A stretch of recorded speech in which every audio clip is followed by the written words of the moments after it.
Whatever, we're on. Hey there. What's up, everybody? It is Friday night. It's fucking Defenestration hour night is what it is. Yeah, we're going to jump through some windows, get thrown through some windows. Yeah. Talk over the barking dog. Yeah. Yeah. Throw a dog through an open window. Metaphorically, of course. Yeah. Oh, yeah. You know, not really. Yeah. Wink. We do have sound. Okay, I got panicked for a second, but we're all good. Tonight we're watching, I should say. Sorry. We're watching Remo Williams' The Adventure Begins, 1985. This movie is almost 40 years old. Yeah. Yeah. We are hitting play right now. 3, 2, 1. And we're hitting play. I think it ages well, though. You know what? This is the first time I've ever seen this all the way through. Like, I've seen bits and pieces of it. It's a good movie, man. It's a good fucking movie. Yeah. Yeah. And I don't even care about the outdated casting of Joel Grey as June. You know, because he's awesome. Yeah. He's awesome. Yeah, like... He's awesome. Like, you know, let's talk about the elephant in the room right away. Fucking... It is a little weird that a non-Asian man is playing this, like, stereotypically Asian character. He's not that... I mean, he's stereotypical in the sense that he's, like, a kung fu master. Yeah. And that, you know, he teaches the white man his mystical ways.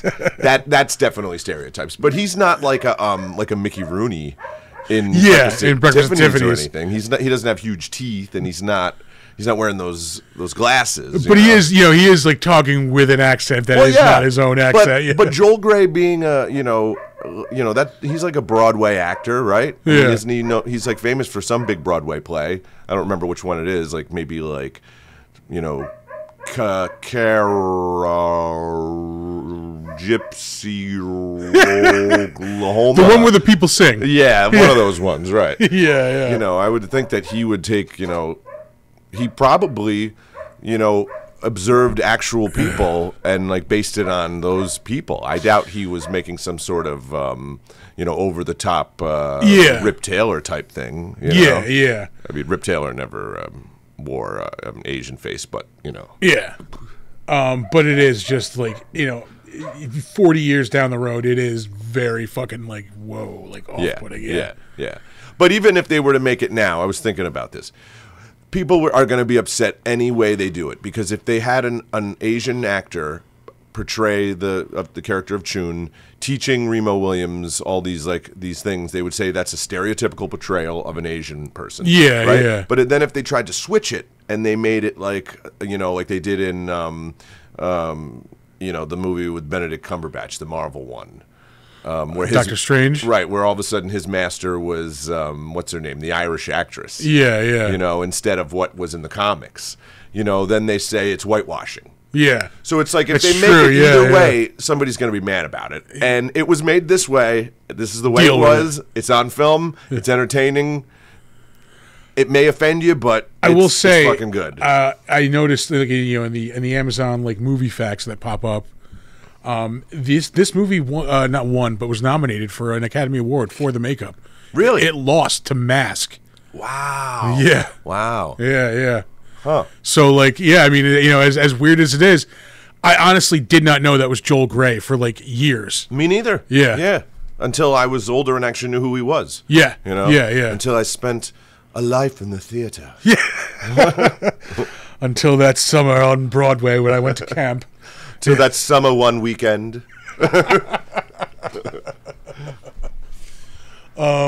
yeah, man, this was a fucking solid movie. Yeah, Fred Ward is so badass. Yeah. You know, his face is chiseled out of rock. You know? John Bernthal wishes he was Fred Ward. Yeah, he is like, very Fred Ward light. Yeah, Fred Wardian. Yeah. The Wardian candidate, you know, like the Manchurian candidate. Yeah, this is a movie I remember watching like with my dad one night on HBO, like when I was a kid. Like, you know, I had to go to bed before it ended, so that's why I never saw the whole thing. Yeah. It's an adventure movie, and yet it relies very little on like violence. You know? Yeah. He even they even make a point of saying like, what's his name? Chun? No, the other guy, like the other guy who McCleary? McCleary, who's like, he's like, we don't do that bang bang stuff. Your weapons are your body and your mind. Yeah.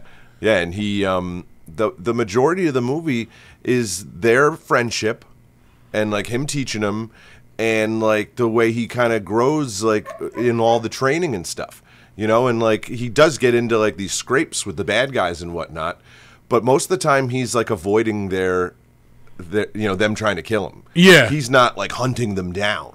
Yeah, like the thing of the Statue of Liberty, they found him, you know. Yeah, and that is like such a tense, like exciting scene when he goes on that pole that bends. Yeah, and he's just like dangling, and you can like just see the ground below. Yeah, like, I got that, that like looking over the side of the building feeling. Even though I've seen the movie before, that's still like a shot that's like wow, you know. I did not realize that. I'm pretty sure this is like an homage, but in Shang-Chi, there's a scene like that where they're fighting on the side of a building, and like one of the characters is like dangling on a pole just like that. Right. Like I think it's almost even like the similar shot, like of just looking down and like them on the pole that's like bending off the building. And the guy who directed it, I think it was Guy Hamilton. He made it.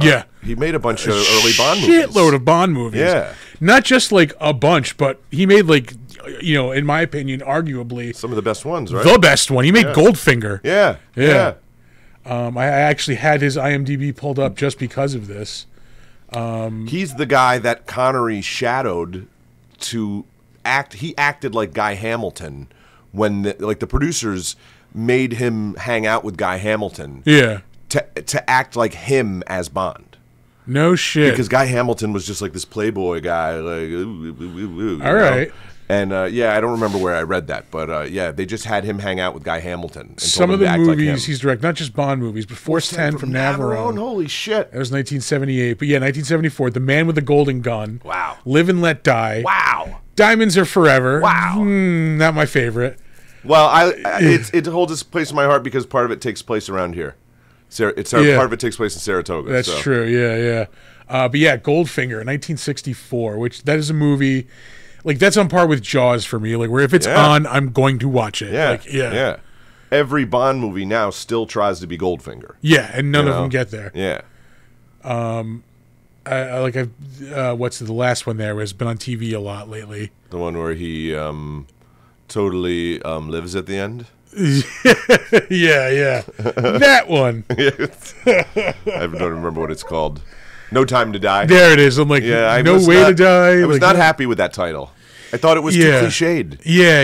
You know? I liked like the idea, like Rami Malek's like villain. Like I liked the idea of like this poison master. Like, but I don't know. I just did like the way that movie played out. They really should have just made him Dr. No if you're going to put No in the title. Yeah. They gave him all the characteristics of Dr. No from the book. Yeah. And then they just made him a different guy. Yeah. Son of a bitch. Just make him Dr. No. That. Yeah. Yeah. Dr. No is on an island with like a bunch of poison shit, although he's just stealing guana from Jamaicans because he uses it for, some sort of nefarious reason. And at the end, Bond dumps, like a load of guano on top of him and kills him. He's killed by batshit. Yeah. That is batshit crazy. Yeah. But back to Fred Ward. Oh, yeah, his beginning scene where he's in the Magnificent face. Yeah. He should be on Mount Rushmore. Him and Roy Scheider, with those faces. Like the mashed face, Mount Rushmore? Mm-hmm. They're showing us that he's the cop, that, he's an honest cop. He's tough. He's got a Miss Piggy thing on his dashboard. He's a Jets fan. Yeah. Miss Piggy watches over his coffee. Which, you know what? I appreciated that little thing because even though I don't care about football, I like the fact that they made him a fan of a team that not a lot of people like. Yeah. You know? Kind of makes him an underdog, Yeah. They might have been new around that time, too, The Jets, I don't remember where they came about. No, the Jets were from the 60s. 60s? Yeah. Man, fucking 80s and 70s police cars were just perfect. Oh, yeah. Perfect for pushing in rivers. Yeah.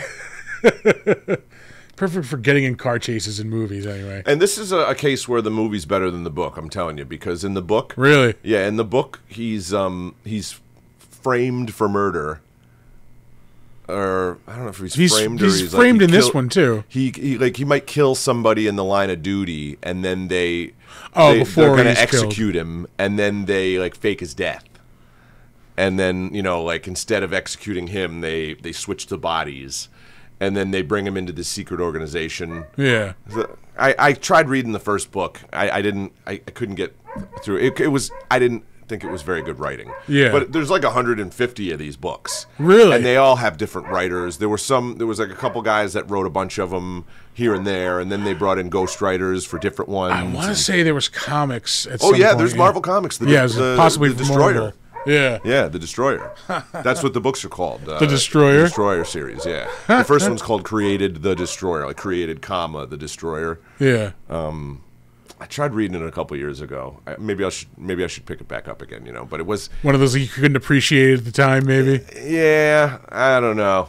It just seemed like kind of hokey writing. Yeah. Yeah. But I love the movie. Yeah. Oh, that's not me.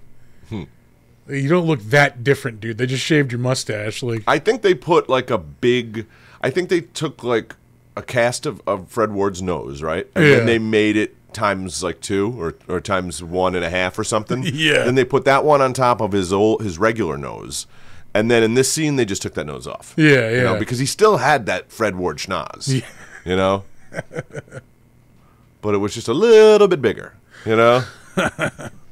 Like if he was a recently deceased and he was able to like pull it out like say like an Alec Baldwin or a Gina Davis. Yeah. A Beetlejuice type situation, where you're able to stretch your face in order to scare tenants of a previously owned building or something, I will say I watched that trailer this week and I don't know, dude. Yeah. I don't like that, like they there's already like recycling jokes from the first one, like oh, if you think this is scary, that's scary, check this out. Like I'm not liking that it looks like it was shot by the same people who made the Rob Zombie Monsters movie. Yeah. It looks like a Netflix original movie for young adults. Yeah. Yeah, like I was willing to give it the benefit of the doubt. The first trailer I thought looked good. Yeah, like the little teaser. Yeah. This trailer though, like they showed a little too much. Yeah. I don't know, man.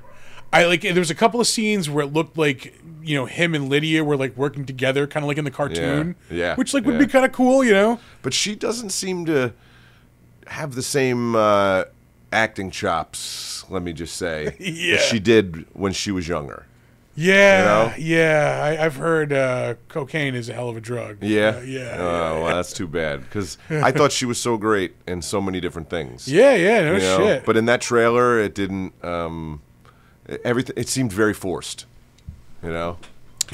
Even Keaton's stuff seemed forced. Yeah.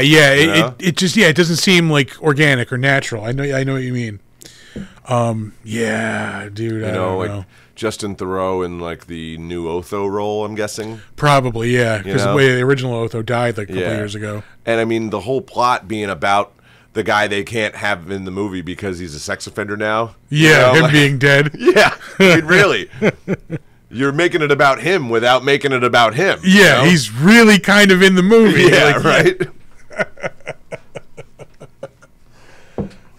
So, I don't know. I hope he just steals an ambulance when he walks out of the... Well, he's Remo Williams.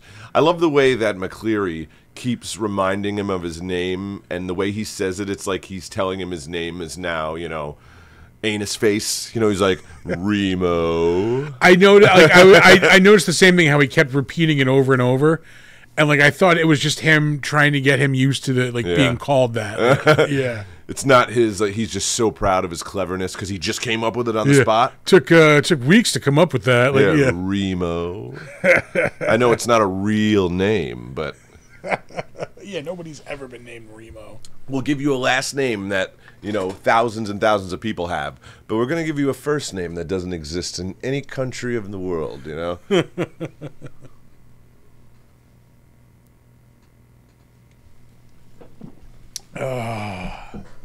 And they go to the Men in Black headquarters, like if you're recruiting this guy, why would you immediately bring him to your secret headquarters? Like, don't you like get to know him first before you bring him there? Like, well, they've been watching him. That's what Brimley's about to tell him. That's true. That's right. You know, yeah, Wilford Brimley always with his magic computer.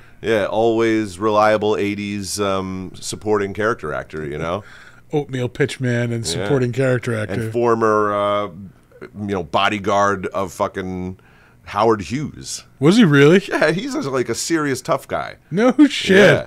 He wasn't even an actor when he was young. He was like a horse wrangler. He worked on farms, and he was Howard Hughes' personal bodyguard for a while. Huh. I love that in Cocoon, he's like our age. Yeah. Yeah. I had the same conversation about this, like, oh yeah, he's like 45 here. Yeah. That's what Colleen said. Yeah. That like struck me. I'm like, oh Jesus! Like at least I got that going for me. Yeah. He's older, or he's younger than Fred Ward here, you know? Yeah. Damn it, Remo, we got to avoid the diabetes. Gonna teach you the right way to do justice and the tasty way to do it. Yeah. Right way to do justice and the right way to do breakfast. Yeah, well, there's the whole thing with him eating rice and over and over. Oh, that reminds me. Yeah, he buys something in this movie that gave me some fucking flashbacks. Holy shit. He buys a can of Pac-Man pasta. Do you remember Pac-Man pasta? I do. I remember Pac-Man cereal. Probably, but I didn't. I wasn't allowed to have that kind of cereal. So good. Yeah, I wasn't allowed candy stuff like that. Yeah, it was like alphabet cereal, just like the wheat like pieces. Yeah. But then there was like candy ghosts and marshmallow. Of course, marshmallow ghosts and Pac-Man in fruits, like not real fruits. Yeah, no, God no. But reasonable facsimiles of. Yeah. I think we talked about this before, but I was supposed to hang out with Wilford Brimley one time. No shit. Yeah, one of my dad's really good friends was friends with him. And we were all supposed to go shooting one time, like target shooting. Holy shit, with Wilford Brimley? With Wilford Brimley, yeah, but he got sick or something. I mean, at the time he was in his 70s or something, you know. He's one of those guys who always looks like he's wearing like shooting glasses. Yeah. And he's always building a flying saucer in his shed. You know? These strange pods in his pool. I'm making thing jokes. He looks like my dad there from the side, doesn't he? Yeah, I can see that. The mustache, yeah. The lack of hair.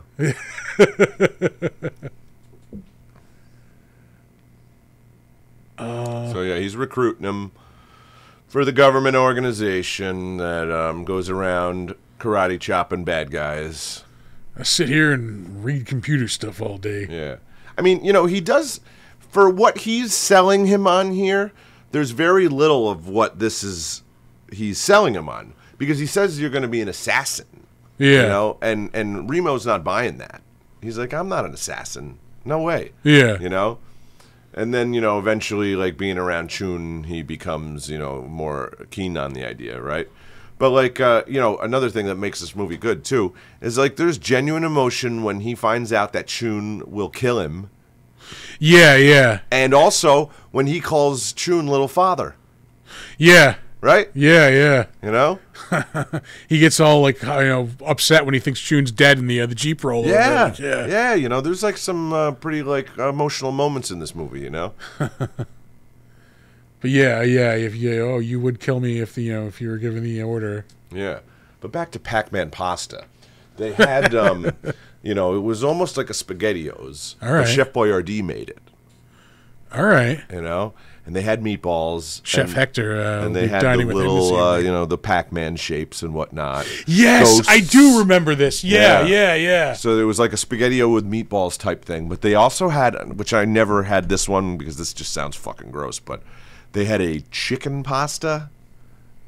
Yeah. If you'd never had that, I was going to ask you if you'd had that one. No, I don't remember that one. No. But I do remember that, like, it had meatballs. Like, I do remember that. Yeah.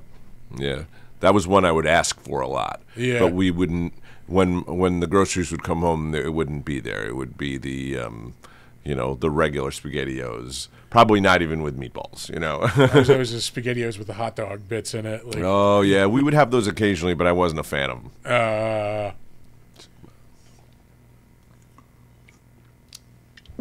Oh, Remo's going to Chun's house, and we're about to see the awesome bullet dodging scene. yeah. Yeah. Which is fucking awesome. They do make it look really convincing, and like it doesn't look cheesy in this movie. Yeah, you know? I mean, it's supposed to be, obviously, a fantasy. You know, it's not supposed to look like something realistic, but at the same time, it still is it's grounded, you know? Yeah. He's like he's explaining it as like, oh, you can hear the muscles like Right. tensing. He makes exactly. Like you sense the certain muscles, when they reflex and all that shit. And Fred Ward looks like the kind of guy who would sneak into your house to shoot you, you know? Would sneak into your house and shoot an old Asian man. Fred Ward shooting old Asian man. Oh man. I love his love of soap operas as well, Chun. Yeah. This is the only good thing American culture has ever created. Right, yeah. I was gonna say I just noticed that like last week we did a West Coast action movie. This week, New York action movie. Yeah.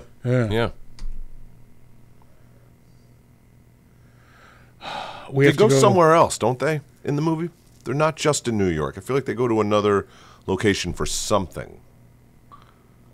Oh, it's the army base. Oh yeah, but I mean that's probably like in Westchester or something. Yeah, it's out in like the woods. Yeah, out in the woods. Yeah, what's the other location? The woods. Yeah. We have to do like a Chicago or maybe like a Chicago. We could do Above the Law. We did a Seagal movie. Are they like? We could do. I was like The we have Fugitive. Chicago. Ooh, I do. That is a good one. Either Chicago or like Miami, maybe. Or I don't think there's anything. Miami good in, Connection. We did. Yeah, it would tie into the preview. Have you watched Miami Connection? No, I have. Oh no. I'm thinking of Miami Blues, which you were just talking about. I have seen Miami Connection. Yeah, I mean Miami Blues is awesome. Yeah. I would do Miami Blues, but No. Miami Connection. Woo-hoo. I would do that or Samurai Cop in a heartbeat. I have never seen. We could do Samurai Cop. You need to see Samurai Cop. I just listened to the How Did This Get Made episode. Oh, they on did that recently. Yeah. Yeah. You don't know what you're missing, man. All right, that's our next movie. It's free on YouTube too. Fuck yeah. Yeah, made by like people with not a lot of money, but with a lot of vision. You know, Yeah. A lot of heart. a lot of friends who know a few karate moves. You know, Some guys who got up to like green belt and then quit. yeah, Yeah. and the whole story about the stunt men and the actor trying to have an art heist. Oh Getting yeah. arrested for it is just amazing. Yeah. You know? Yeah. I love that he takes all the bullets out of the gun. Yeah.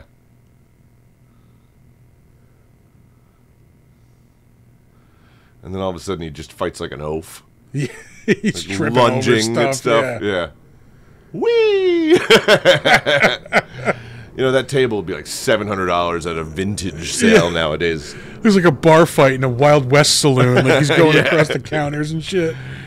You were cheating at cards, June. Draw!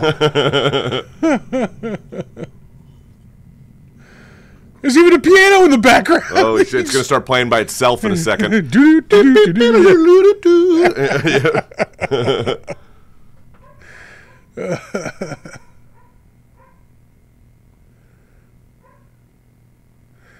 Like in this scene, Joel Grey does look like a woman. I will say. Yeah.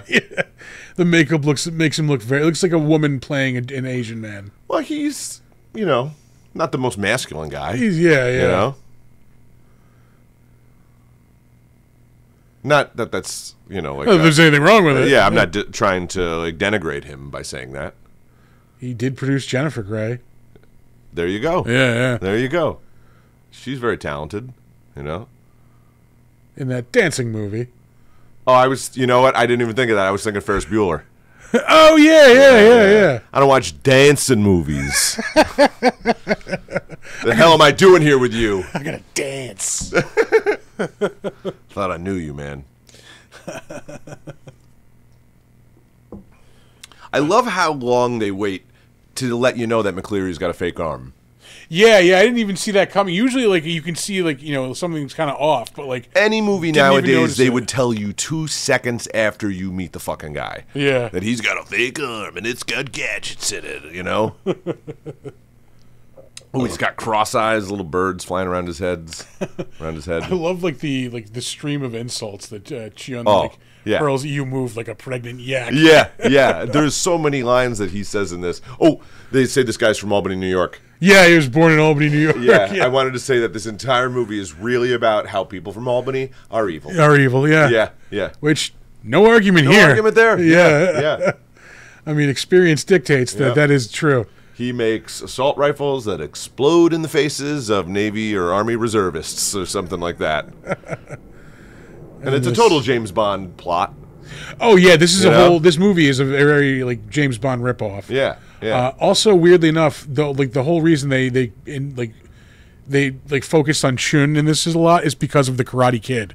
Really? Yeah. Oh, they wanted like a Mr. Miyagi character. I had no idea. That also popped up in the movie trivia. No idea. That picture looks so fake. That guy. For a second, I thought he worked for the FBI. No, this is just FBI files. I'm like, that guy doesn't work for the fucking FBI. Like, these look like Alex Murphy's memories. Yeah. These pictures. There's gonna be a picture of him twirling a gun. I wanted to tell you something, Murphy. I love you. Why are you calling me Murphy? You're my wife. He says you smell like hamburgers. Yeah, he says that all the fucking time, too. You smell like a burger. I don't like you anymore. You remember that? Yeah. Wet Hot American Summer. That I say that so much. They even reference that on one of the Jonah Mystery Science Theaters. Oh, really? Yeah, Jonah says it in an episode. I was watching one of the Gamera ones. They had like a Gamera marathon on their Twitch channel. Yeah. I was with one of the Gamera ones that he did on it last night. I love Jonah. I think he was such a great host. Yeah, I wish he came back for more. Yeah. And like I tried watching the new girl. I'm like, yeah, she was all right. Just I don't know. Yeah. Wasn't hitting for me.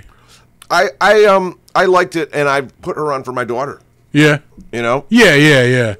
Yeah, like I said, I'm not putting her down. It's just like, it's this is not for me right now. Yeah, right. And you know what? All the new hosts. I mean, not Jonah. Jonah grew on me right away, but Mike took me a little while to grow on me. Yeah, you know? Yeah. I remember a lot of people being pissed when like Joel left and like switched over to Mike. Yeah, and for a while I just preferred the Joel episodes, but now I love riff tracks, and I watch riff tracks all the fucking time, and it's him and the Second Crow, which I really didn't care for it the first time. Yeah. You know, I was like, I don't really like the new Crow. You know, when they moved to Sci-Fi. Yeah. And now, like him and Servo, the old Servo, well, I mean, how many Servos have there been? It was the second Servo, the second Crow. Yeah, J. Ellis Weinstein was the first one. Yeah, I didn't really like the first Tom Servo. I liked the second one. Yeah. But I liked the first Crow, But then when they did Cinematic Titanic, I liked J. Elvis. Mm-hmm. He'd kind of matured, I was watching a YouTube video the other day, and like Cinematic Titanic came on afterwards. And yeah, he was one of like I did enjoy him there. Yeah, he's got some A game there, Oh, here we go. Some of the Miyagi scenes. Yeah, this is where we start the training. We are at 28 minutes into this movie. We're about to get a plot point here, according to Sid Mead and his screenplay book. Yeah. First plot point, 30 minutes in. Yeah. Oh, is this where he gives him the fingerboard? Yes. Yeah, here's your fingerboard. Mm-hmm. And just like Daniel-san, he's mocking the training before he will be made a fool of, for mocking it.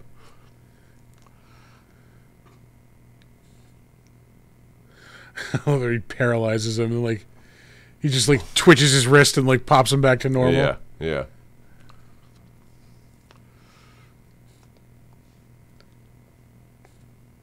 And then, like, after he does it, he gives him shit again.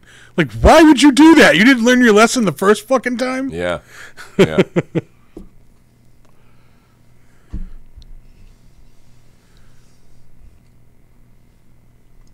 Oh, there we go. Fred Ward's been in a lot of great flicks. Both, like, you know, artsy and B movies. I like that about him. Yeah, you know? fucking Tremors. Tremors. Yeah. Just so classic. Yeah, that's another movie I can watch, like, anytime. He's in this great fucking movie. What was the movie where he was, like, the Lovecraft detective? Oh, is it, I Cast a Deadly Spell. It was an HBO movie, I believe. Yeah, him and Clancy Brown. Yeah. Great movie, great effects, practical, like, creature effects, you know? But then he also was in, like, Henry and June, where he played, what's the guy who wrote, you know, Tropic of Cancer, Tropic of Capricorn, Henry James, is that his name? Henry Miller. Henry Miller, Yeah. that's right. Henry James was a different writer who didn't have banging in his books. I'm sure. A different writer who didn't bang Marilyn Monroe. Yeah. Yeah. And that was one of those movies, Henry and June. Arthur Miller, not Henry Arthur Miller. Miller, yeah. Henry Miller, I didn't fucking read the play either way. Yeah. Arthur Miller did The Crucible, which is good. Yeah. That's the one about the witches. Yeah. You know?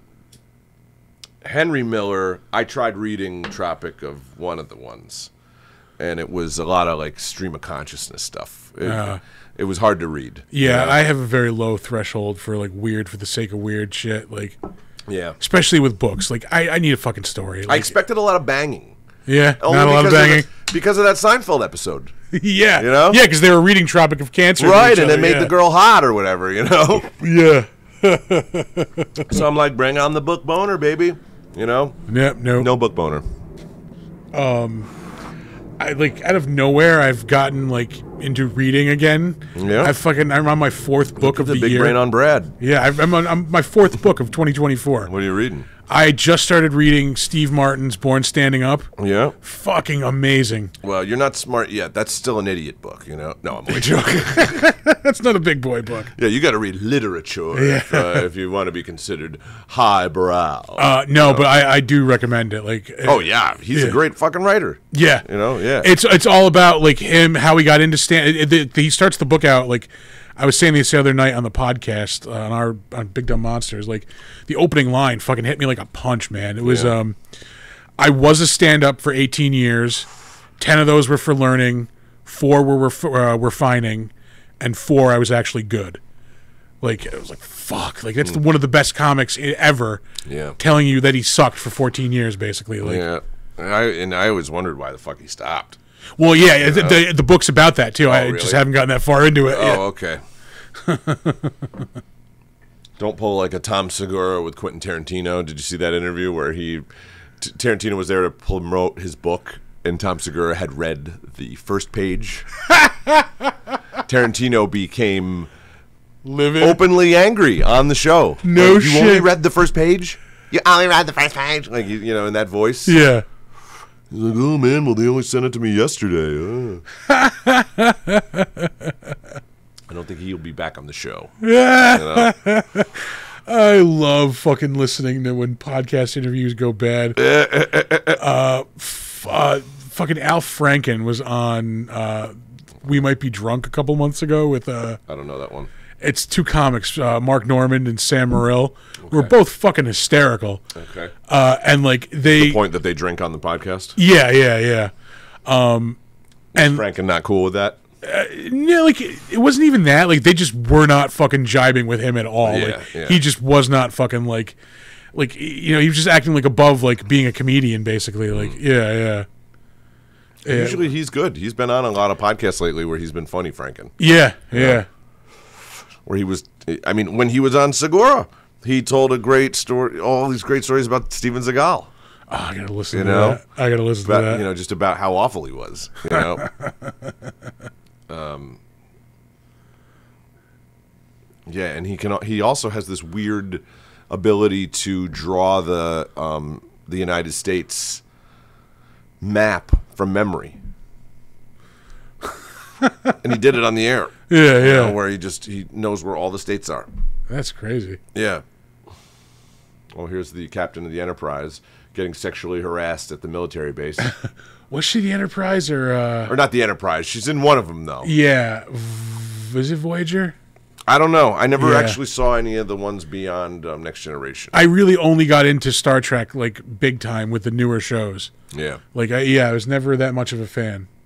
But Discovery and Strange New Worlds are both really good. I watched the old one when I was a kid. You know, it was on. Yeah, I got taken to see the movies when I was a kid. Yeah. I mean, like some of the movies, I really loved. The fucking. Old movies are great. Yeah, 4. I fucking remember seeing that in the movie. That was awesome. Whales, yeah, my daughter Undiscovered loves that Country, one. same thing. Yeah, Saw that in the movie theater.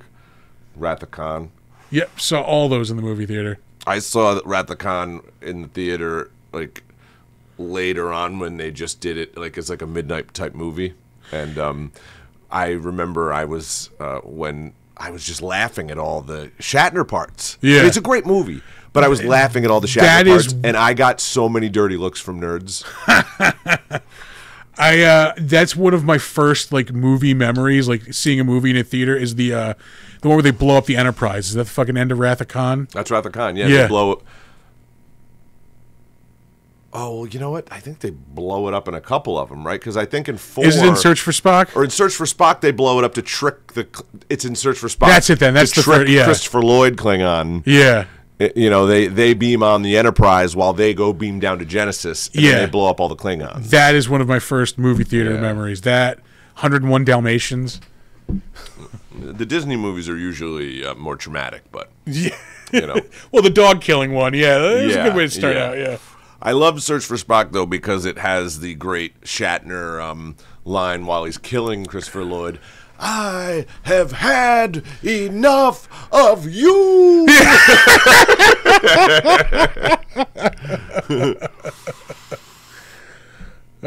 He's just doing parkour out of nowhere now. Yeah, well, he's in awesome tune shape, you know. Is it this scene where he's like jumping like from thing to like place to place? All the balancing shit, yeah, that's some great stuff. That is and he really it looks like he really had to do that too. You can see him doing it, and then you can see the parts that there's a stuntman. But even though there's a stuntman doing it, it's still a stuntman doing it. Yeah, you know. Yeah. So it's all of it is impressive, you know, and it's all just like it's all stuff based on his new abilities. You know, it's not just like for show's sake, like, you know, like a flashy, you know, set piece, you know, like, oh, here's another car chase and here's another fight bunch scene. of explosions. Here's a shootout. Like, yeah. Like, it's still character driven, you know? Yeah. Here's the fingerboard. Here's your magical Krull board, your Krull cheese board. Put your dipping sauces on the end. Yeah. Yep. Oh, and I love what he says. He starts making fun of him about the glasses, because that was such an 80s thing. Being made fun of for glasses. Yeah. And he says, I don't see these because I can't see. I see these so I can see more. Yeah. I fucking love that.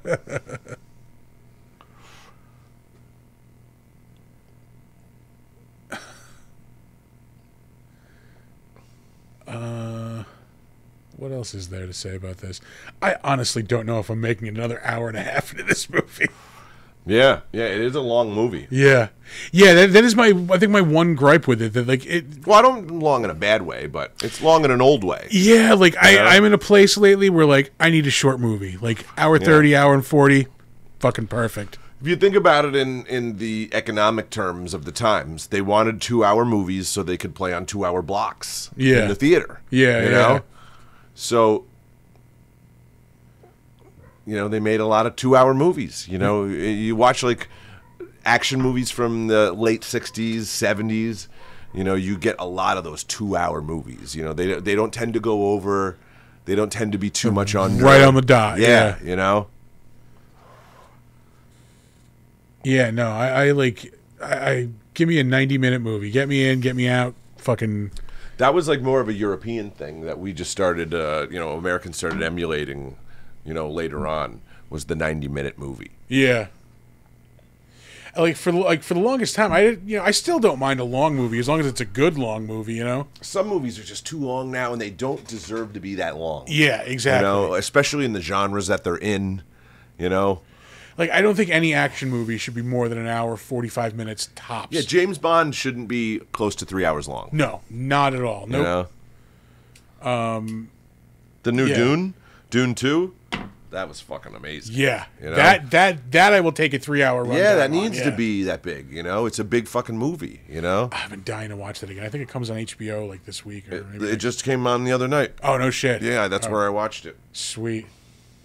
Yeah, that ending, man, where they're just fucking riding in the fucking sandworms and just destroying the fucking base. Yeah, yeah. Like, what a tragic ending, you know? Mm-hmm. Seeing him become that fucking guy, you know? The guy he wasn't supposed to be. Right. Yeah, picking the like the princess over. Yeah, like the second he meets her, you know? Yeah, I'll marry your daughter. Thank you. Yep. Yeah. What the fuck? I can have the hot princess or the girl's been marinating her own sweat and piss for fucking 20 years. The girl's been giving me shit halfway across the desert. Yeah, you've been drinking. You've been wearing your pea suit since I met you. It's probably pretty ripe in there. Wouldn't know. We've been sleeping in tents for the past 2 years.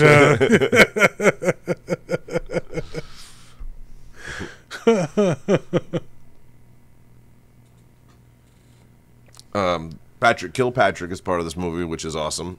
You know, pretty sure he's like a kooky right-wing guy now, but I'm pretty. He's still awesome as bad guys. You know, and I love the Diamond Tooth, another Bond type thing. Yeah. You know, and when cracking the window with it. Fred Ward says the thing like "your friend with the Tiffany tooth." You know, like that's a great line. This movie's got great lines. Where's your friend? Where's your dentist? Hey, what the fuck does he say? He's like, where's he get his dental work? Tiffany's. Yeah, I don't know. They might mention it a couple of times, but I remember Fred Ward at one. Oh, here's the balance part. Yeah. I remember one point Fred Ward calls him the guy with the Tiffany tooth. Okay. But I just remember that. He might also say what you're saying, but he's got some old school Pumas. Those are $600 now, vintage on eBay. I've always wanted one of those comic spinner racks. Those things are fucking expensive. What is it? One of those like spinner racks for comics. Oh yeah. They're like the cheapest ones are like $200, $250. What? Yeah. Fuck that. Look on like Alibaba or something. No joke. That's like the Really? cheapest you can find them. Yeah. No shit. You know, for some reason, Pumas make their sneakers like sizes different from everyone else. What the fuck's up with that? Yeah. Any other sneaker brand I wear, I have one size, and then if I wear Pumas, it's a size up. Fucking Pumas. Goddamn jungle cats. Ooh, what business do they have making sneakers? You know? Ooh. We used to have Pumas in the United States. Yeah, in the Southwest, in Florida. But they were Puma'd out. Mountain lions are pretty much Pumas. Yeah.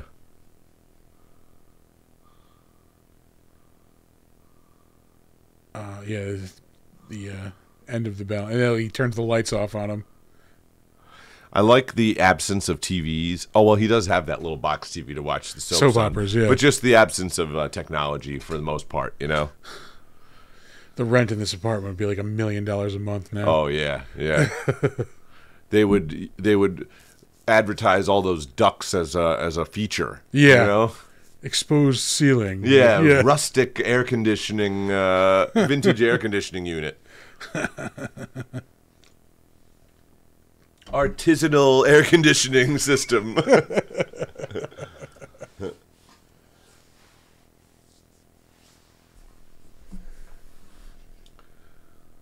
You know, Fred Ward too. He almost looks like the description of Bond in the books. Yeah, he's dark haired, kind of like a short, squat guy. Yeah. He says at one point that he has like a cruel slit of a mouth. Yeah. You know? Yeah, you're right. Like looking at his picture right there, he's got no lips. Yeah. You know? Yeah. It's just like someone took a knife and went and cut a mouth hole, yeah. And that's Fred Ward. You know, I feel like he's from the school of there's a certain kind of actor that is just so appealing because they have that rugged face that just doesn't seem to have any kind of practical purpose other than the fact that it looks like grizzled appearance. Yeah.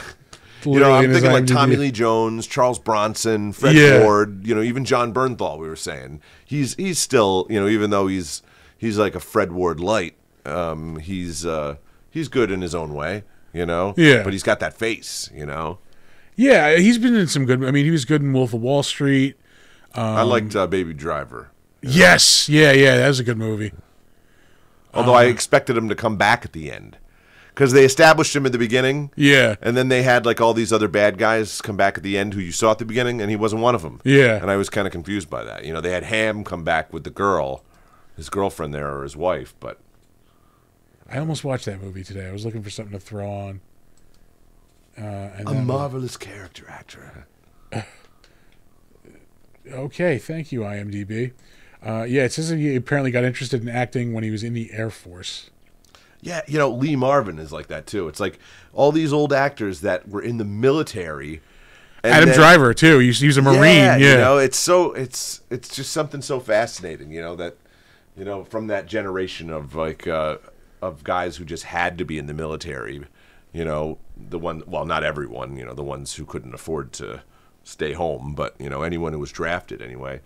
And, you know, you hear about all the guys who came back from World War II and then became actors, you know. It's so fascinating, you know. Yeah. Fucking computers going batshit here. It's because the villain from Albany is on the screen. It's that damn goddamn Albany. This is a 6.4 rating on IMDb, which is impressive. Like, IMDb, like, usually grades pretty harshly. I love you can see the folds on the poster in the picture. Yeah. They couldn't find a picture with crisp. Clean digital scan. Yeah. We've had this copy that's been sitting in a basement for 20 years, but it's been folded up. Pretty sure the guy who owns it was the guy they suspected of being the Zodiac killer, but you can go down to the basement. Patrick Kilpatrick, the only guy whose name kills his last name. Really went bald there, Pat, didn't he? Yeah, he's a little nutty now. Yeah. That tends to happen to actors in their older ages. In Last Man Standing, the Bruce Willis movie, which is fucking amazing, he gets shot and his body goes flying, no lie, like 30 fucking feet. Isn't it a Walter Hill movie? Oh, like, yeah. And it's the most. It's probably the Walter Hilliest of Walter Hill movies. He's just like, fuck it, I'm leaning into it. Like, well, he was, at the time, he had just been into John Woo. And it was like the John Woo stuff from China, you know? And it was like a mixture of Kurosawa, but with a prohibition story and action by John Woo, basically. I mean, Bruce Willis is just two-handed 45s, and he is just mowing down dudes. And every dude who gets shot goes flying through walls, through windows and shit. It is a badass fucking movie. You've never seen it? I have not. Wow. I mean, I could go on YouTube and just watch the gunfights from that movie and then not want to kill half of society afterwards. You know, like, you know, those days when you just want to kill half of the people in traffic or something like that, you know? Yep. I'll just go home, watch me some Last Man Standing gunfights. I'm all good. And I'm all good, yeah. He was in Minority Report. He's actually a good guy in that. Really? I was actually kind of happy for him when I watched that movie because it's like, even though he's chasing Tom Cruise, you know, Tom Cruise gets framed in that, of course, because that's only one of the three plots that an action movie can have is like, oh, he's framed. He's been framed, you know, and then they spend the whole movie running from the law, blowing up police cars, destroying tons of public property, but they're forgiven for it at the end because you find out that they're innocent. Yeah. You know? It's all good. Never mind. He was in The Replacement Killers with fucking Chow Yun-Fat and... Who are we talking about again? Patrick Kilpatrick. Oh, yeah, yeah. That doesn't surprise me. He was probably like bad guy number 2. Free Willy 3 was another one where he was a good guy. Really? Yeah, I mean... He fights the whale in that one. He's the evil whale. Oh, he's in Beastmaster 3. Wow, I've never seen part 3. I've seen 1 and 2. Obviously, I would watch 3. I'm not against watching Beastmaster 3. I'm not saying that at all. I don't know if I would anymore. Let me tell you, Beastmaster 2 is the exact plot of the Thor movie. Is it really? Exact fucking plot. Okay? 2 brothers from a far-off mystical world who are both like one's a sorcerer and the other is a fucking long-haired barbarian, are transported to Earth, and they're talking to everyone. It's California in the 90s, like, what's up, dudes, and they battle it out over a fucking scepter. Jesus Christ. Yeah, yeah. Wings Hauser has the scepter. Yeah. In that one. Yeah. Thor ripped off Beastmaster 2 through the portal of time. Jesus. He was also in Under Siege 2. Ooh, yeah. I think he was the number 3 bad guy in that. That came up when we had Ken Reed on a couple weeks ago. And the end of that's the one where Seagal shoots the internet, I believe. The fact that they got Eric Bogosian to be in that. Yeah, he was like a serious like stage actor. He's a playwright. Yeah, yeah. He must have owed money to the mob. Yeah. Either the IRS or criminals or. I met him one time, and I may have been fired from a job because I spoke to him. I was on that. I was working on that show. What's that show with like Brian Cox and all the like political shit? Succession? Yeah. So I was an extra on that. And I was just waiting in the room with all the extras to, be led to set. Yeah. I've done extra work on a bunch of stuff, so it's, there's a lot of waiting. And so I'm just waiting and I'm waiting. This guy's talking to me. And I've never seen the show, so I don't know who's on it. And I'm standing there, and as I'm standing there, and this guy's talking to me, and there's always, I'm sure you've seen this, like there's always an extra who wants to brag about all the extra work they've done, Yeah, yeah. And so I'm just kind of listening to this guy, like, okay. And then Eric Bogosian just like walks into my view, like, Eric Bogosian, like, holy shit, I saw one of his one-man shows at the Egg, 20 years ago, and I told him. And he was like, "Oh, thanks, man, thanks." And then and then he left. And then they sent me home for the day a little while later. Oh, you can go home today. Maybe he was like one of those method guys. I didn't know I wasn't supposed to speak to Eric Bogosian. I'm sorry. You pulled him out like he wasn't Eric Bogosian then, like Yeah, and he's the top baddie. And then it's Everett McGill. Yeah. He's the number 2 baddie in Under Siege 2. Who the fuck? I know that name. I can't place the face right now. He is Daddy from The People Under the Stairs. Yes. Yes, the leather guy. Yeah. All right. He's the priest wolf man from Silver Bullet. Yeah. Okay, the eye patch. He's Stilgar in the old Dune. Okay, yeah. He's in License to Kill. Yeah.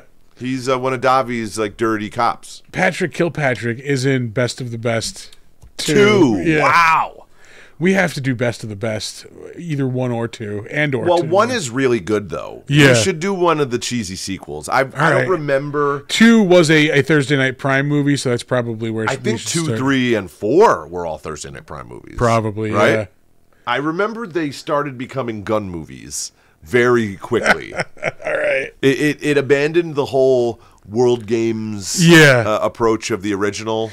Yeah, because I remember the beginning of the second one, Chris Penn gets killed in like an illegal like underground fight. Like, it all of a sudden became blood sport and boxer. Yep. It was Penn sport. Chris Penn. Oh man, he was in an episode of the Father Dowling Mysteries. Yeah. He's a working actor. Old people solving murder shows. Just because I don't agree with his class of 1999, he was one of the robot teachers. That was a Thursday Night Prime movie. Oh yeah, Malcolm McDowell, Pam Grier, and Patrick Kilpatrick are android teachers. We are actually doing The Faculty on this week's episode of Big Dumb Monsters, which is a remake of Class of 1999. The Cellar. The Cellar. That sounds familiar. Okay. He was in the Quick. Oh wait, Cellar Dweller. Like he was in the Quick and the Dead. Nope, Quick and the Dead TV movie. I think that's the Sam Elliott one. Yeah, it was an HBO original movie. I think. Episode of Tales from the Dark Side. Episode of the Equalizer. He's in fucking The Toxic Avenger in 1984. As Pat Kilpatrick.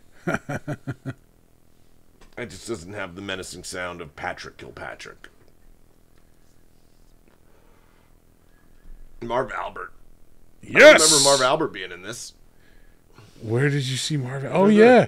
Oh, Voice. Maybe on the radio or something. This is before we all knew that Marv was into some weird shit. Hold on a second. Hood number 3's name, Webster Winery? What the fuck? And not as in like winery is like a place that makes wine. No, like as in like A place where you go to wine. Yeah, like a place that makes whining. Yeah. A complaint factory.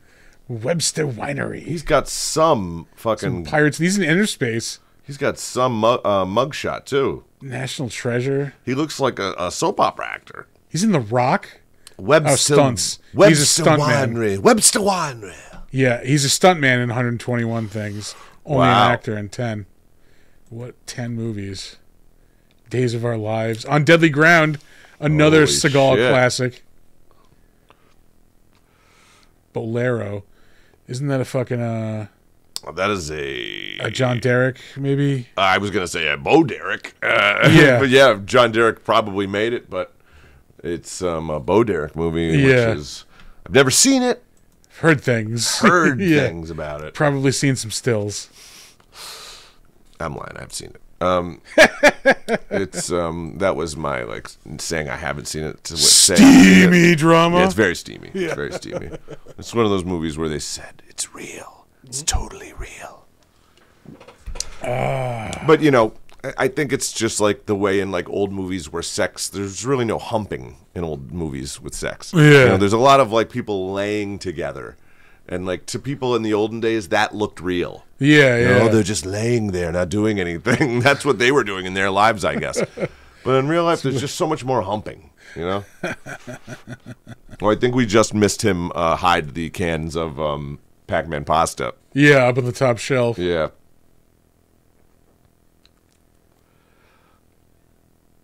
Oh, man, now I want some Chef Boyardee. Yeah. There's a big purple penis in the background I just noticed.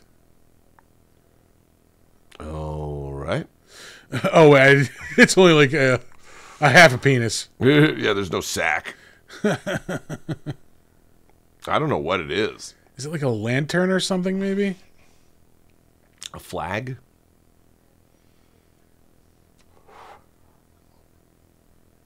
Is that tofu? What do you Yeah. just put in there? Yeah, those white cubes. What does it taste like? Whatever the last thing it touched was.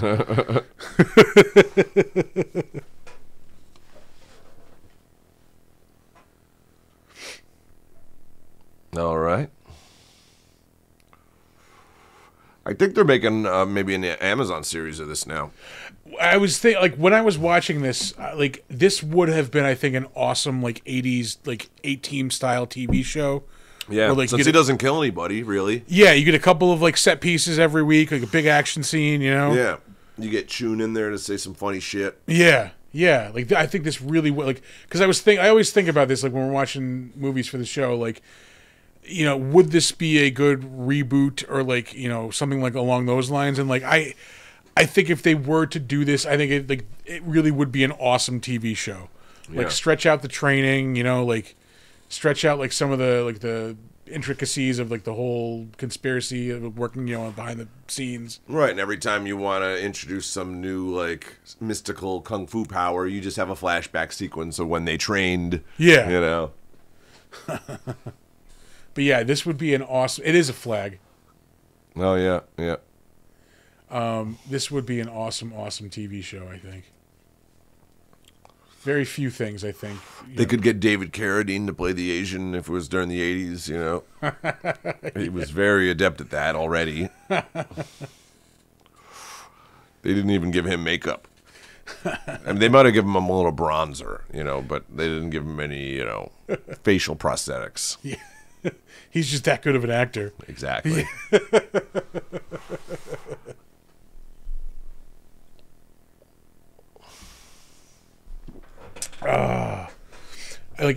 This is like, again, this movie is 40 years old, just about. Like, to me, it was weird how small New York looked in some of the like the like faraway scenes when they're like across the river, like when he's training. Yeah. Like the skyline of New York looks so much different now than it did then. It's so like empty in this movie. Well, they put the Twin Towers in a lot of them. Yeah, You know? yeah. It's not even just that, though. I mean, like, there's so many more buildings now. Yeah.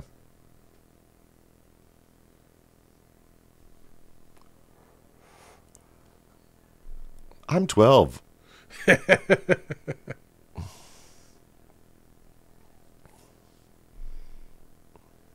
I love that they were able to avoid that, that one thing that always happens in movies with someone who has a missing hand or arm, of having an arm that's inevitably longer than the other one. Yeah. And they don't have that with McCleary. Yeah, because like it's always longer because clearly the actor has a hand. Right, and they got to wear that prosthetic over the top of it. Yeah.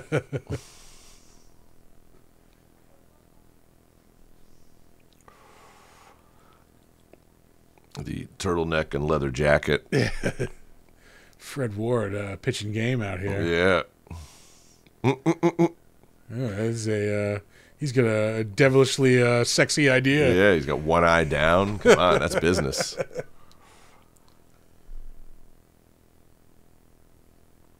It's like the most giant, like, hidden, concealed camera. But it was probably the smallest one available in 1985. Yeah. You know? Like, what's his name says, like, these are the small ones. Yeah. About the computers. Yeah. Brimley.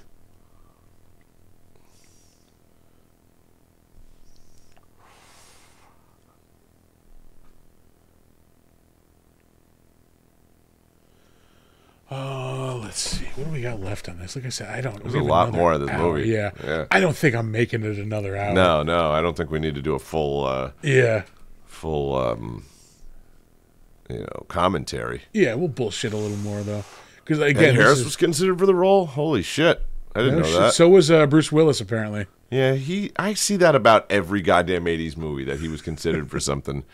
I don't think he would have been good in this. I don't think he would have been good in Lethal Weapon. I always see that he was considered for both of those, Yeah. Or not for this one. I tried watching Moonlighting when it came on Hulu a couple months ago. Like, the first episode was pretty good. It was just like everybody says how great this was. Like, I feel like it was just so cool for its own sake. Yeah. Like Ally McBeal. Yeah. Like, it's a water cooler show. all of a sudden, this episode's going to be a musical. Mm-hmm. The only time I like that is on Sunny. When they have a musical episode, because the songs are written by Charlie, and his songs are fucking amazing.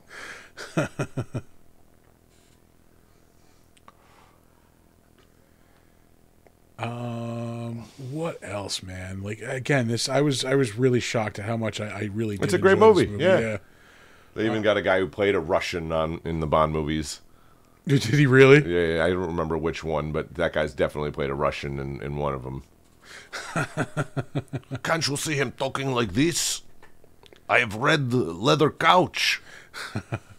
While we're just bullshitting, I watched Rebel Moon Part 2 this week. I never saw Rebel Moon Part 1. Is that Zack Snyder movie? Yeah, you're good. Was the first one good? The first one was okay. The second one is also just like okay. Yeah, that's the one that was supposed to be a Star Wars movie. Yeah, you can clearly tell they just changed a few things, and like there's even like rebels. Like, they didn't change like it's a fucking Star Wars movie. Like, but I mean, since Star Wars movie is basically just Dune, I mean, I guess it's all right. It's appropriate. Yeah. Yeah, they just changed like the lightsabers a little bit, so they're not like lightsabers. Basically, yeah. In the Dune book, I think they're called like light blades or light swords or something. Oh boy, which they took completely out of the movie. Yeah. They couldn't even how they're gonna get around that. Star Wars probably fucked them. Like, Star Wars fucked them. Yeah. Yeah, we created this fucking thing, and you guys stole it from us. Yeah. It just, I mean, like, I don't know. He's up his own ass too much. Like, he's, Snyder. Yeah. It's good. It's just not this, incredible piece of art. Fucking. I like his style, and I like some of his movies, but I haven't been like a huge fan of all of them or anything. Yeah. Like, I genuinely enjoyed fucking Army of the Dead. Like, that is a movie I'll throw on as like a background movie every now and again. Like, I fucking good, action horror movie. Yeah. But like, I don't know, his fucking Justice League was I will say the longer version was better. I liked the black and chrome one, right? Or no, Yeah. black and chrome. That's The Mad Max. miniseries one, the 4-hour one. The gray version. Yeah. Yeah. Yeah. Right. His re-edited one. But that like was good. Batman Superman was fucking shit. Fucking. But Man of Steel was kind of good. I thought. I liked Man of Steel. Yeah. Yeah. So I don't know. It's always hit and miss. Like I fucking hated Sucker Punch. Never saw that one. Oh God, it's not. And like people are. I wanted to see it. It just was never on any of the services I had. Yeah, it's not good. I would have watched his owl movie too, but that was never on any of the services I had. He made like a kids movie with like CGI owls. Oh yeah, right? yeah. Like I forget what the name was, but there's a fucking 30 Rock. Fucking Matt Damon plays a pilot. Yeah, and like he like he's fucking dating Tina Fey's character, and like one of the Guardians of Gahul. Yeah, like he's like traumatized because that movie's playing constantly on the plane all day. Oh wow! And, like, fucking, it's just like the Guardian Owl says. Like, no, fuck. Like he's gonna.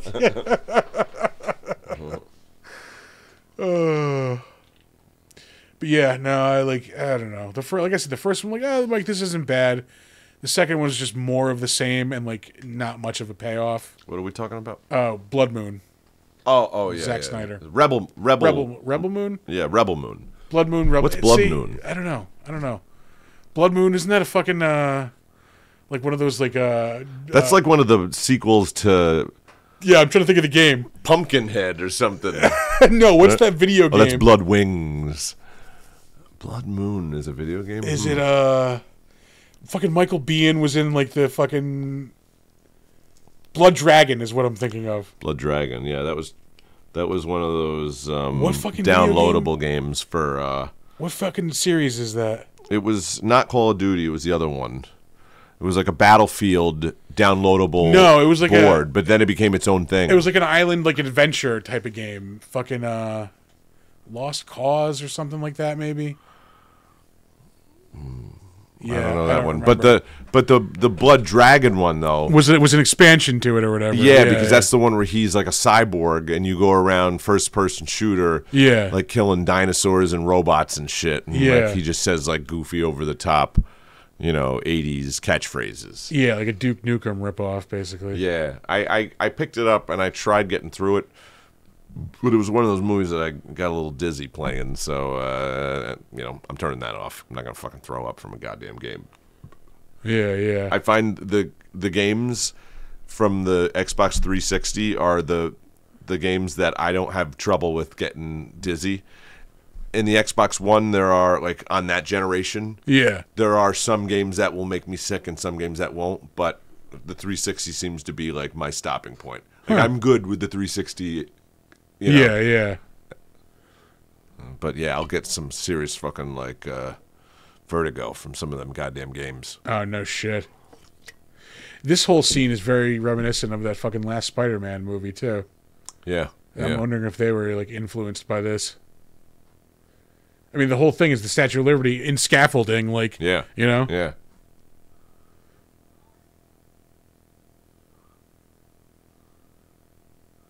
I love that these union construction guys are so easily corrupted into doing this. Yeah. We're talking over the scene, but you see the bad guys just like paying these union guys like on their lunch break. Yeah, to go fuck with they this give guy. them like $20 each.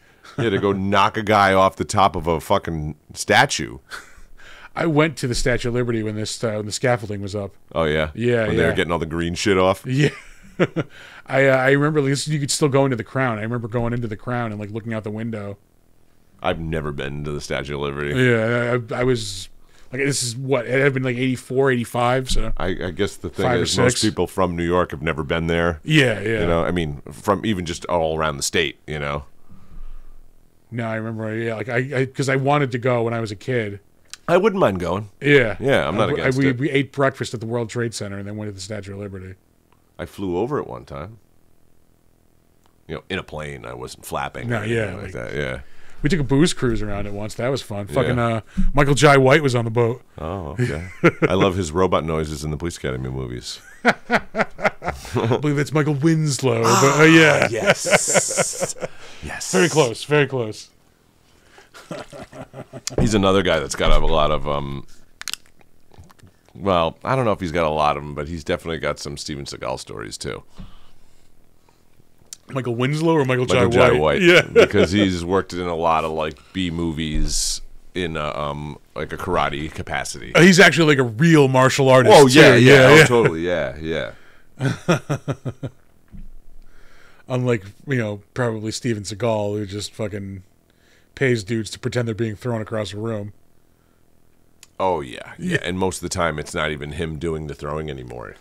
If you pause any of his modern movies during the action sequences, you will see the clear switching of him to a younger, Portuguese person. It is not him, and in so many scenes. I mean, not even just fighting scenes. I picked up one of his movies from the last 15 years. I don't know. It was a Riff Tracks movie. Yeah, and the majority of the scenes in the movie that he's in, he's sitting. Yeah. Even some of the fighting scenes, he's sitting. Oh, my God. When he's standing up and he's fighting, they always shoot him from the back, and it's not him. It's somebody else that they just give like slicked black hair to. Yeah. They just throw a Dracula wig on, like with the ponytail extension. Even scenes where it was him walking out a door, they would have a stunt, his stand-in or his stunt double. He apparently will not shoot any any secondary reshoots, doesn't do ADR. Oh yeah, there are many scenes where it's clearly a different person talking. Yeah. In this one in particular, it's called A Dangerous Man, I believe. He says to another character, who's white. Steven Seagal is also white. Yes, we all know. But he says to this other character, "What you talking about, white boy?" Oh God. Yeah. And then another character later on in the movie describes Seagal as being Indian, I think. They say Indian. What? Yeah. Well, he is supposed to be Inuit in that one movie. But it's so confusing in this one that I don't know if he means Native American or if they mean from the country of India. From India. It could be either one, Right, because he just seems to kind of play a different nationality in so many movies. Chicago. We should go through the Andrew Davis playbook because all his movies are Chicago, right? And he made Above the Law and The Fugitive, but all of his movies are we Chicago. do have. I'm not going to reach for the fucking. He's got to have some good ones, some good weird obscure action movies. I know I watch a bunch of them too. He did Under Siege. The Package, that was a fucking cool one. Tommy Lee Jones and Gene Hackman. Gene Hackman's in the military, yeah. And Tommy Lee Jones is a guy that he's got to escort, to another city because he punched his superior officer and they're gonna put him on trial or something. All right, and he escapes, and it turns out that he's in on a plot to kill some politician or something. All right, and that's a fucking good one. That's a Chicago one. Code of Silence. Chuck Norris? No. You know what movie we're doing? We're doing the ultimate fucking Chicago. Does this qualify as action, though? Untouchables? Bingo. Yeah. Yeah. Of course it's action. All right, we're doing the Untouchables. Yeah. Yeah. I don't mean to preempt the one Chicago way. Exactly, yeah. As soon as you said that, I'm like, oh, yeah, Untouchables. Yeah. You didn't even have to say it. Yeah. We were talking about Billy Drago the other night on Big Dumb Monsters. You're mucking with a G, pal. Your friend died. Died like a pig. Irish pig. Yeah, we're doing Untouchables. I love how crazily inaccurate that movie is. To what's that law where you can't say things about people that are untrue? Like a slander law. A slanderous level of inaccuracy in that movie. Fucking, there was a real Frank Nitti. Oh, really? Yeah. And he did not get thrown off the courthouse roof during Al Capone's trial. You would think there would be a mistrial if someone got thrown off the roof who was a witness or like who was in the courtroom like a second earlier. Yeah, right? He mysteriously fell off the roof. He fell off the roof while going, ah! That shot of him falling off the roof is so bad yet so great, you know? It's like in LA Confidential, like there a lot of the people they talk about are real people. Like there was really like a Johnny Stompanato. Yeah. He was what's her name's boyfriend. Lana Turner, I think. Turner, yeah, he was a gangster. Yeah. Yeah, and Mickey Cohen. Mickey Cohen, Yeah, he was a real dude. But yeah, Untouchables. Yeah, they did get him on the on the taxes. And like there was some accuracy, I think, with like the jury. Yeah, they'd switched the juries, something like that. Oh yeah. But yeah, I love all like the shootouts and stuff like that. You know, it's just so. It's like one of those books that the guy in Unforgiven writes. You know? Yeah. Like those old books from the Old West where it made everyone seem like they were a gunfighter. Like a dime store novel. Yeah. That's like the Untouchables. Yeah. It's the dime store version of Elliot Ness. Yeah. You know? Oh, I haven't seen this movie in so long. I am hyped to watch it again. Yeah, that's a great one. Yeah. David Mamet wrote it. Did he really? Yeah. No shit. Brian De Palma directed it. That I knew, yeah. Yeah. It's just so fucking bloody. They got great squibs. Yeah. You know? Shotgun squibs, too. 70s and 80s movies loved shotgun squibs. Just dudes' chests blowing up. Yeah, like, I want the entire shirt to explode. You know? Roadhouse. Yeah. Ben Gazzara's shirt at the end. It's like 8 shotgun blasts. Did you watch the new one? Yeah. Here's the thing. It's a good movie. It's not Roadhouse. Yeah. If it was its own thing, right. If it was his own thing, I would watch it and enjoy it. Yeah. You know?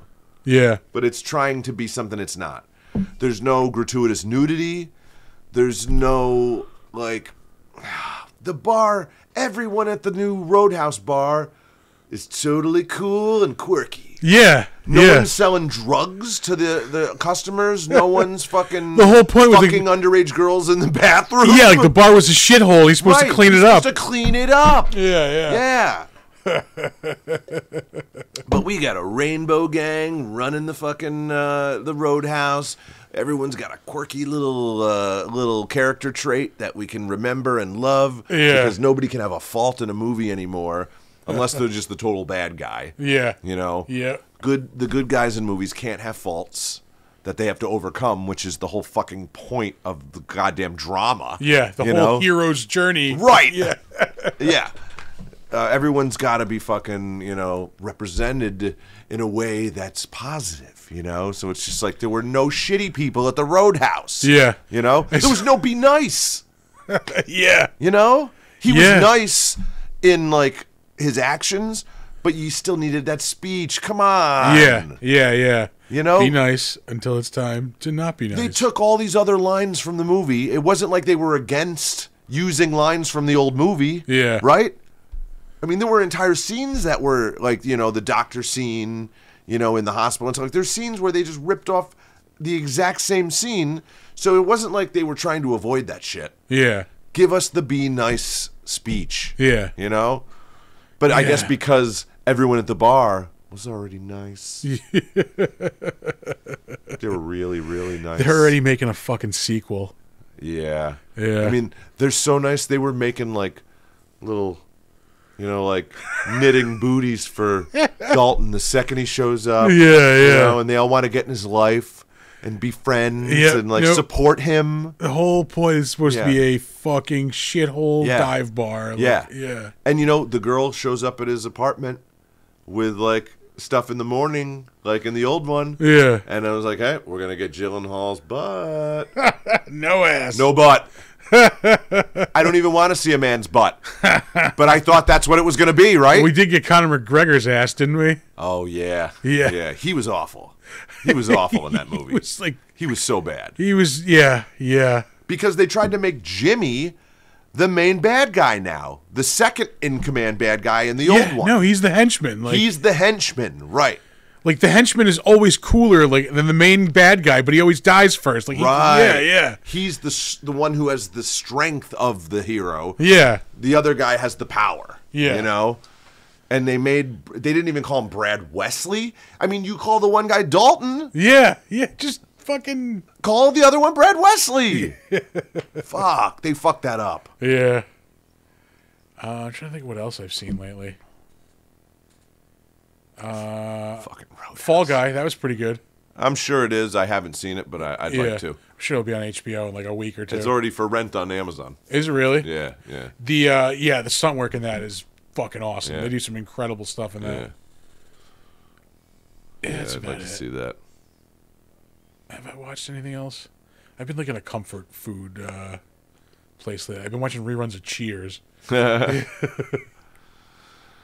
Yeah, I don't really have the time to watch full movies that much. Having a kid. Yeah, so I don't even have a kid, and I don't get left alone long enough to enjoy a full movie. Yeah, it's like sometimes I'll throw on like a Mystery Science Theater or Riff Tracks because it's like something I can watch in like a 10 or 15-minute segment. Yeah. Turn it off and not feel bad about stopping the movie, or just something on YouTube. Yeah, which most of the time sucks anyway because it's mostly just fucking politics. It's like how do I stick a knife in the algorithm to stop giving me all that shit? Yeah.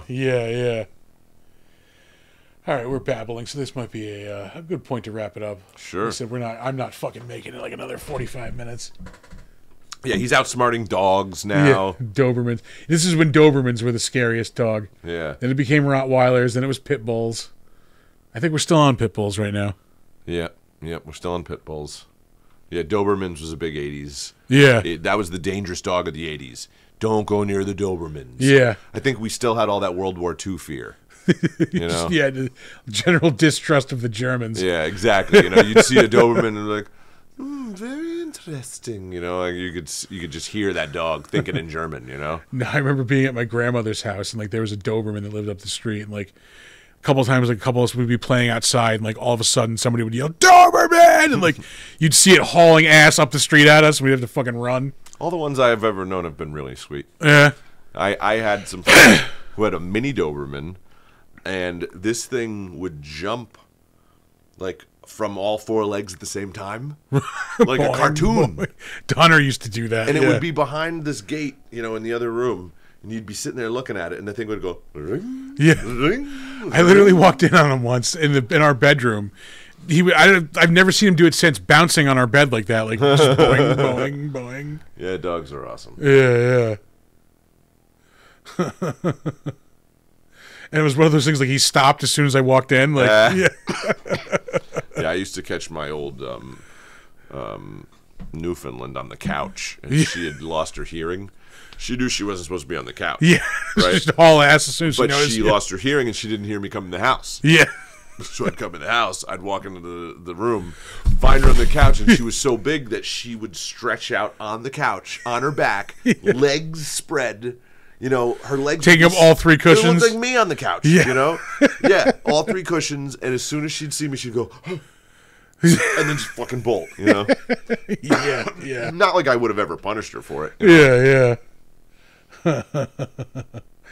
All right. Yeah. Usually I like to talk for the whole movie, but I am goddamn exhausted. Yeah, we've already sat through an hour and a half of Remo Williams, which is an awesome movie again. Yeah, that's the thing. Like, it's hard to talk about good movies. Like, it's easy to shit on a movie. You can just keep riffing for hours. Right, but, like, right. When something's really good, you just sit here like going, I like this. This was good. Yeah, and I just watched it last week. Yeah. So we recommend it. Yeah, that's what we're saying. This has been the Defenestration Hour. I think this is like episode 7 or 8 already. We're hitting double digits soon. Happy Memorial Day. Happy Memorial Day. Memorialize this weekend, folks. Yeah. I don't know. I just want to get out of this. I'm tired. I'm tired. Check out. You can go to our socials and website. We're BigDumbMonsters.com. We are at Big Dumb Monsters on Twitch and YouTube. You can check us out at big_dumb_monsters on Instagram and Threads. Come to our merch store. I got to get some Defenestration Hour merch. We have like a couple of like, we have a couple of like the podcast like image we could use. Maybe I'll like draw a picture of the two of us being thrown through a window. Fucking absolutely down with that. I could even animate a little something. Hell yeah. You know, I mean, obviously that wouldn't work for merch, but I mean, grab a still. Up still, right? Yeah, from an animated thing or something. Yeah. You know? So we'll get some Defenestration Hour stuff out there soon. That's all we got. Your voice became like a synthesizer pitch for a second. That's all we got. Gotta keep it interesting, you know? So come on back in 2 weeks. We're going to be talking The Untouchables, which, again, I am fucking hyped to talk about. Oh, hell yeah. But it might not be a long one again, because it's good. Yeah, we're going to sit here going, this is good. You know, we should be picking a bad one. We were talking about Samurai Cop before. I just remembered that just now. Shit, you're right. You know, a bad one will give us more material to... All right, here's how we're going to do it. Transverse. We've picked our next two movies. Of bad movies. Yeah. You know? See, the other thing is we can't keep watching good movies. I just said the wrong word, but yeah. Because, like, we're eventually going to run out of really good movies, and then we're going to be stuck watching nothing but shit. Yeah. So let's throw some shit in now. Yeah. We'll do Samurai Cop next. Yeah. And then we'll do The Untouchables. I like that. So yeah, 2 weeks, Samurai Cop. Come on back Friday nights, 9:15. Defenestration. You can blame it all on me, baby. Yeah. I was wrong. You sound like the host of like a late 80s, like late night love radio show right now. The Quiet Storm. Yeah. The Quiet Storm with Christophe Martinez. All right, folks. I have been Chris. I'm Tom. And we have been the Defenestration Hour.